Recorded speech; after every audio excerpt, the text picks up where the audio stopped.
Hello, nerds. Welcome back. Please rate, subscribe, give it a thumbs up, and pay attention to the end for something special. We are talking Antman and the Wasp Quantumania spoiler review. We are talking spoilers, so if you haven't seen the movie and you don't want to know anything about it, please put this in your like column, watch it later, and then come back. And having said that, let us begin. I'll start. I love this movie. Love it, love it, love it. Gave it a 10 in the parking lot review. You can go check it out. But what I like most about this movie is that they went all in on the quantum realm. They didn't leave anything behind. They gave us all the special effects we wanted. They gave us all the weird characters that we wanted. They gave us everything. And I thought it was a great story. I thought Michelle Pfeiffer was great in this. Proved that she is still a top-tier actress and a star. And, of course, we can't speak enough about Jonathan Majors as whatever version of Kang he is. He's a beast. He's put the word out that I'm here to play and fuck Thanos. I'm going to be the real big bad of these next two phases going forward. But we can go much deeper later. But, Sleepy, what are your quick thoughts? I wish it was real. Like I told you guys, like I was so upset that we couldn't watch it twice like we normally would on a normal day due to Mother Nature. The movie deserved both those tickets right back to back that night, opening night for sure. It's worth it. My biggest complaint is the fucking critics, because I don't know what they base their scores on, but they sure as fuck never do it right. I don't understand it. We're sitting at a 48% Rotten Tomato and 84% audience score. How is it so drastically different? And I also rated a 9 plus the fucking post-credit scene, throwing that shit to like a 15. That shit was great for someone who like me. Like, it was. You said at 15. Good shit, Sleepy. Good shit. I like your math. My math is great. It was amazing. So I could keep raving and raving, but let's get some of Gecko's thoughts. I repeat myself, and if you have to, link will be in the description for that spoiler-free parking lot review. But I was sad. I was sad about the ratings. I was devastated because if you see, this was one of my biggest 2023 most anticipated. But, I always have to give it, the benefit of the doubt. I go in this movie, keeping in my head what the critics said. They said this movie didn't flow well, that the first act was slow. No, I think it went well. It went well. We knew where we were at. There was no way you lost yourself on this, But like you said, they complain about stuff, so I kept watching. And I have to be honest. This movie is a 9 to a 10, easily, because they delve so well into the quantum realm. And, you could complain all you want, but, bro, it's the quantum realm. You don't know how the quantum realm looks. Even though if you go by the comics, the microverse isn't. Yeah, microverse, yeah. That they can't. It is, they took ideas from that and whatnot. But to be honest, to me, this is amazing. I honestly have to say, like Tony said, Jonathan Majors, we don't know. I think this is the Kang the Conqueror we're getting. We'll get more speculation on our what now. But to be honest, he did great. He did amazing. And that was without the end credit scenes. Once you get into those end credit scenes, like you said, Sleepy, what scale do you put to that? Because just the first end credit scene got you jumping. Dude, second credit scene got you all hype. I saw younger generations, like 3 rows in front of us, all jump out of their seats. Like, it was insane. Like, it was amazing. And we'll talk about that on our what now. But to be honest, I don't see where the hate is coming. I felt like the movie was well put together. Critics claim that it didn't tie the previous stories from the previous Antman, and I actually had to push back on that, because if you see, they tied everything. Right back to the first Ant-Man. Like, dude, exactly with the card trick. He's there. The guy that's playing MODOK, he's there. He tells you what happened. You know, like Ben, you know, everybody. the whole thing. How you call it? The other thing, from the second movie where you see the city, you get that in this movie. Oh, yeah, you get all of that, yeah.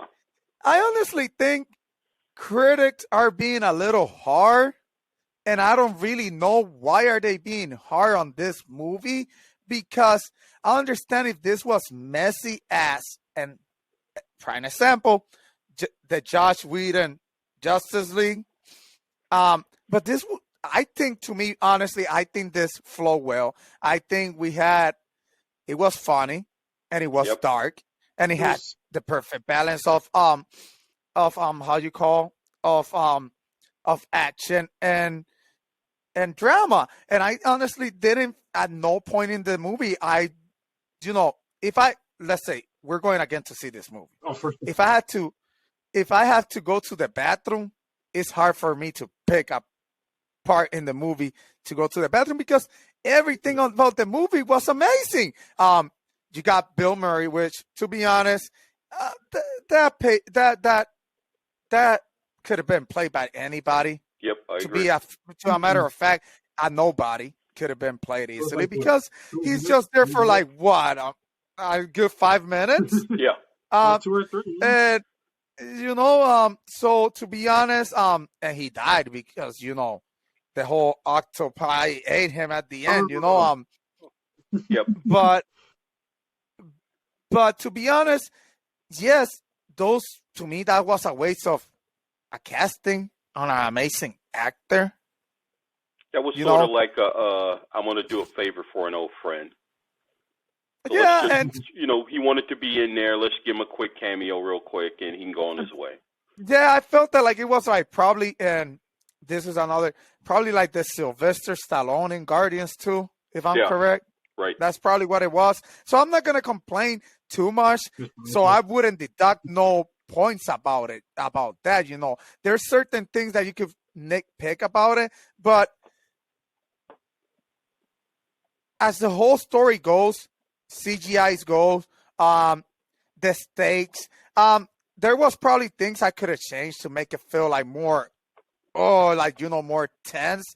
But at the same time, I understand why they wouldn't do it, because, they got a plan. So, when we read the leaks that supposedly Wasp and Antman will stay in the quantum realm, and Kang will escape, that would have been cool. But as we will talk in our what now, I don't think it's a bad idea what they did. I got a lot of theories about what could happen going forward with that. But before you finish, quickly on that, the rumor is that was reshot after a test screening. And that's why we got what we got, with Kang allegedly going into the time stream and those two escaping back. That's one of the reshoots. See, so somebody didn't like the first copy of the movie. That's what you do reshoots, right? Well, I don't know what happened between that and this, but whatever happened, I'm not complaining because of what I got, because people got it twisted. People obviously have to be casuals, because in comics nobody dies. So, just how we seen how the Yellow Jacket became MODOK, which people were complaining about, that they did MODOK bogus and whatnot. And to be honest, I wish he would have stayed alive. But I think they gave him a good arc and finished it real strong. Plus, remember, we could get him down the road, a different version of him and the multiverse and whatnot. But I think what we got was perfect for the movie. I'm not going to complain about those things. The slow pacing, I didn't see no slow pacing. I think it was perfect.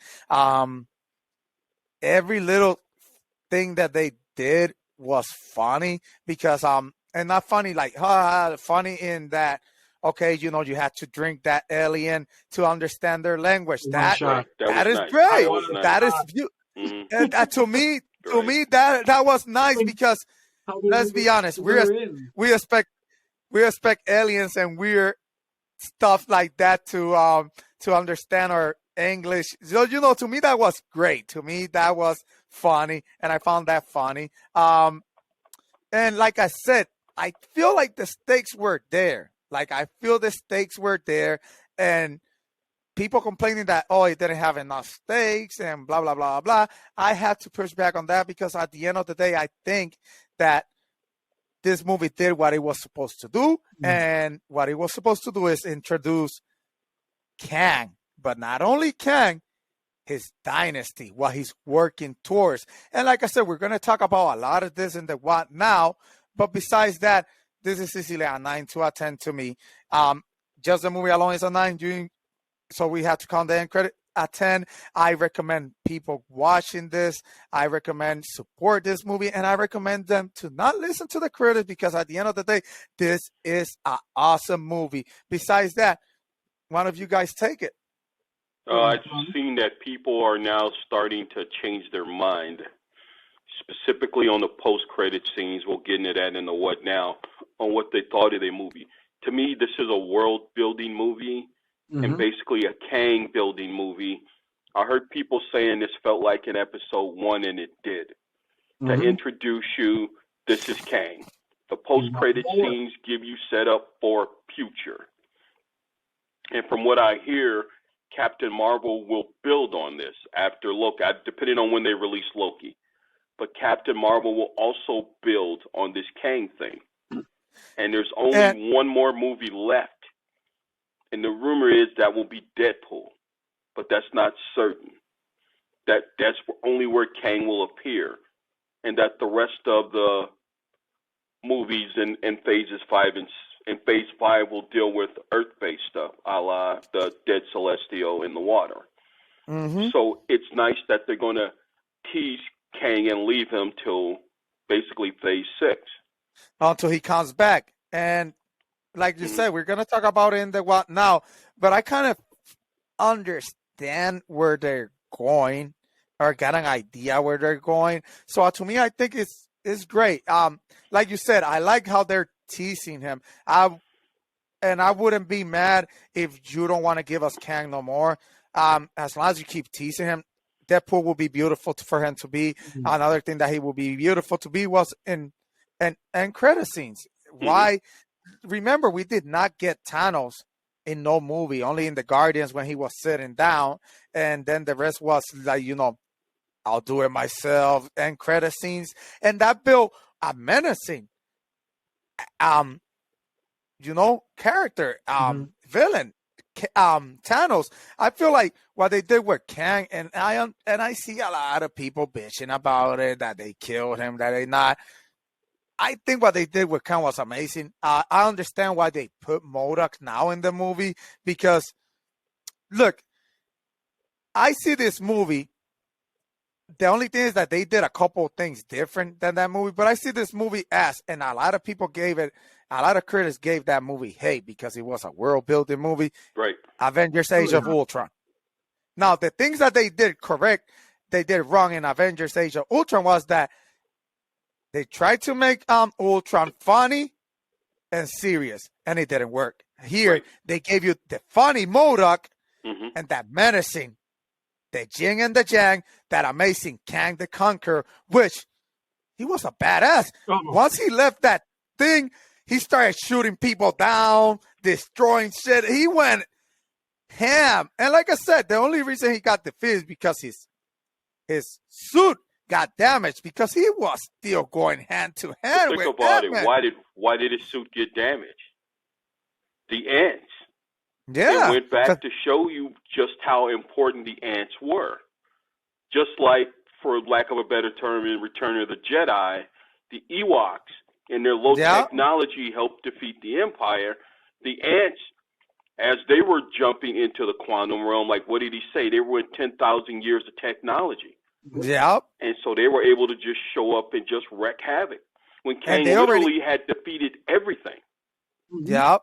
And if you said that, if I'm correct, the the ants were so advanced that they had like a sun controlling them because they were like at stage 2 of. I kind of like look into that stuff where how things work in the. And to me, that was amazing. Like, I don't know, like they knew where to attack. They knew what to do. They knew, because if you see, they didn't kill him. They just kept attacking parts of his thing. So they destroyed his suit. They knew that he wasn't nobody without his suit. And I liked how Ant-Man never did nothing. You know, like he always did something when he cared about people, but he finally cared about the whole world, where he's like, nah, I can't let this motherfucker escape. Right. And if you see, he's at the end thinking like, did I did wrong? Oh yeah, no, I didn't really wrong. But you know, you get to know that he did wrong because the ending ends with him not liking the cake. Like, nah, nothing is right in this thing. So I think the subtle ways they tell you shit fucked up is nice, and I like that. And like I said, I really don't understand the hate from the critics. I feel like the audience are giving it the well reception that it needs. Now, even if you want to say that this movie's not perfect, that critic score is not acceptable. Well, the critic score doesn't make sense for what I saw. I get it if you want to tell me Multiverse and Thor was a horrible movie, but we know what they cut. You know, I can understand Black Panther Wakanda Forever because the Black Panther died in real life, and you had to really basically rewrite that script and redo everything about it. This movie, there were small changes that, to me, whether you keep Ant-Man and the Wasp staying behind or not and Kang escaping, doesn't really affect the script that much. Overall, what was wrong with this movie? I thought for sure when they replaced Stature, his daughter, with Catherine Newton, this is going to suck. And she turned out to be great. I thought the Darren Cross, MODOK character as a comedy was going to suck. It turned out to be great. My only complaint, like you said, is Bill Murray. That was, to me, just a paycheck for him that he didn't need. You could have put anybody in that role. Exactly, a waste of money right there. You want to save money. That's how you you save money. But everything else about this, I loved it. Like I said, I was smiling the whole time once again, waiting on this thing to suck, and it never came. So I hate that. I hate that, to be honest. Back. Did the fucking Tony finally leave? Yeah, I think that Squirrel left. He left. He stayed in Miami, bro. He stayed in Miami. About time, man. Tony came back. No, I'm not. No, and he was like, "Oh man, what happened?" No, but you can just tell that they allowed Kevin Feige to be Kevin Feige. 100%. You can see the rumors that the other Bob, the evil Bob, put limits on what you could do. And since Bob Iger's back, he's like, no, do what you want to do. Give us a good movie. And he did. Should you need more money for special effects? All right, I don't know. I don't see the hate. I don't understand the critical hate still. No, and I actually like the world that they built. They gave us as close as they could to the Micronauts that some sleepy wouldn't know. But they gave us as close as they could to the Microsoft, since Hasbro owns that and they can't use it anymore. But they gave us enough weird looks that I thought that was perfect. I thought it was beautiful. And I actually thought it makes a case that James Gunn, you're not the only one that can do weird alien-looking creatures. So that's raises the bar for the Guardians movie coming up. Matter of fact, now that you're saying, this is the type of movies I want to see, Tony. I want to see weird creatures in screen. Now, why? Because when you read comics, this is what always happens. You get weird worlds, like, look, I know I'm gonna enjoy this upcoming movies coming, because to me, when you deal with space and multiverse and stuff like that, I'm a sucker for that. But the world-based movies, I'm gonna watch them and most likely I'll enjoy them. But I like when they go on that weird stuff that you haven't seen. Like, to me, the quantum realm was beautiful, and to be honest, I would like to explore the quantum realm. I don't care. I would like to explore the quantum realm. They had those weird animals. Somehow you were on top of them and you didn't fall. Sleepy asking why they don't fall. What about the broccoli-headed guy? Remember that? See that broccoli-headed? But it was so cool. It was cool. Yeah. To be honest, the complaint people have is like they felt like it was too Star Warsy. I'm like, so we can't build a universe because you're going to always think it's a Star Wars thing. Universes have other things in it and other forms of life besides us. Otherwise, half the fucking life being wiped away from Thanos meant nothing. If you're going to complain about it being like Star Wars. To all the Star Wars critics, if you look at Doctor Doom, Star Wars stole his complete look with Darth Vader. So please don't tell me it's too much of a Star Wars. Marvel Comics and Timely Comics existed 40 to 50 years before Star Wars was ever conceived. So sorry, Star Wars stole from Marvel and DC Comics more so than this movie stole from Star Wars. I'm sorry. No. Mm-hmm. That one is pure BS. And but also, like you said, and also one quick thing. So what if it's Star Wars? So what? They're not humanoids. They're not humans. They're not supposed to look like humans. So what's wrong with that? Duh. This is why I don't like critics. This is one of the main reasons we have this channel. We're going to give you real fans of stuff. We're not in the industry. We don't know any news. We just give our opinions on what we hear and read, but we're actual real fans. We spend our own money. We don't get anything from studios to go see this stuff. We want to give you an honest opinion. Mm-hmm. Exactly. And to be honest, like you said, Sleepy, the creatures were amazing. Hey, my son kept raving about that whole jello light alien thing. He kept saying like, oh, I like him. He's so cool. And he was devastated when he died. And I'm like, oh, bro, he died. And he's like, oh, I like to him. He liked it that, you know, like I liked it. I would love to see that character come back. Yes. Me just too. Go up above. Yes. Yes, because me too. Things like that, that's comedy done right, and when it's needed and in the pockets, we're like, holy fuck, that was a lot. Here's a small bit of comedy. Fuck, we just watched the entire massacre. This guy's like, I have like, we thought he was dead, bro. I swear, this movie was great. Like Tony said, that's why we have this channel, because to be honest, it sucks when it doesn't. We all don't agree on one thing, so it sucks. And I know this movie is gonna have a lot of people divided, especially the casuals, especially the people that don't understand where this is going, especially the people that don't follow everything, don't read comics and stuff like that. They're gonna go with the critics because guess what? The critics are right? But guess what? If you base it on your own opinion, and you don't have to take our opinion or your opinion, but without taking nobody's opinion, this is a great movie. Yeah. And if you give it time and you go in there, we went in there expecting it to suck. Yeah. And for us to leave with a smile on our face and happy. And I want to go to the quantum realm, bro. Like, I want to watch the parking lot review. Watch the parking lot review for our honest reaction right out of the theater, like 5 minutes out of the theater. Watch our honest review, but we can start to wrap this up. Yeah. And it's hard. We'll do speculation later, but overall, what was your favorite character in the film? You're going to only pick one. Sleepy. One is like one. Jello. You know how you like to pick 5. Jello. 100% Jello guy. Gecko? Can you hear us? Oh, yep, he drank it. How many holes do you have? That wasn't funny. That was funny. But the Jello guy, I guess Sleepy likes the Jello guy. Me personally, I had to go with Kang. Mm-hmm.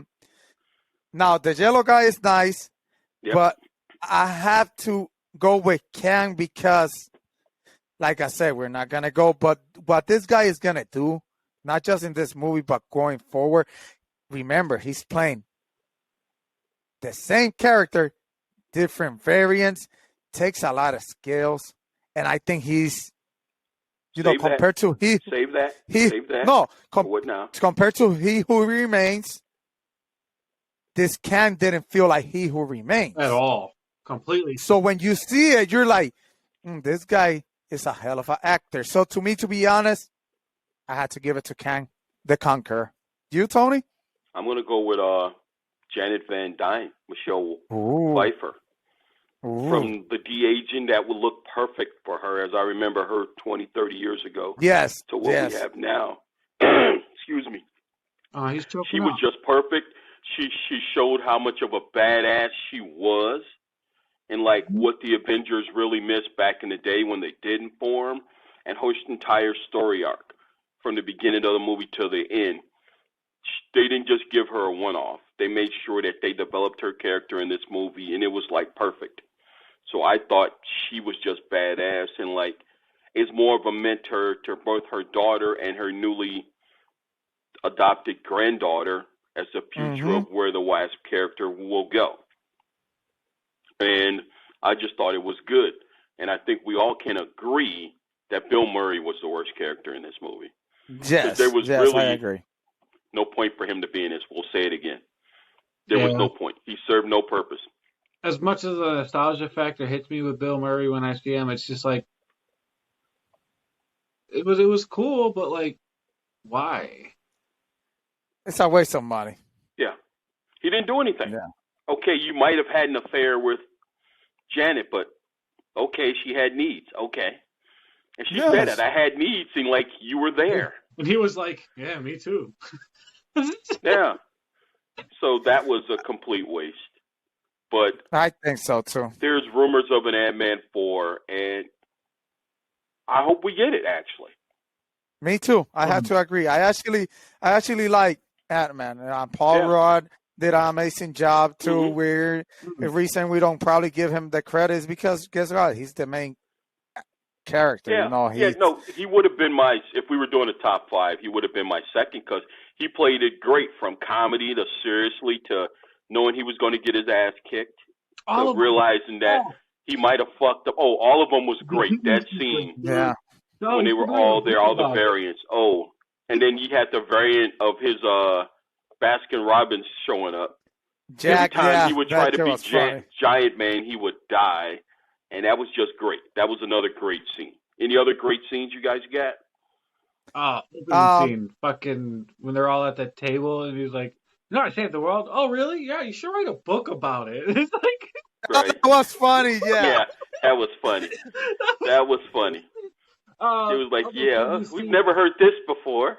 Yeah, that was funny. I forgot his name, but the glass eye laser guy. Oh, Kane did him so dirty, but fucking, he's like, "Can we torture them? We should torture them." Like it's just like, love torture so much, and he loved violence. Like I loved this, and this felt like a comic book. It felt like a bunch of panels just animated, honestly. And it looked like a comic book.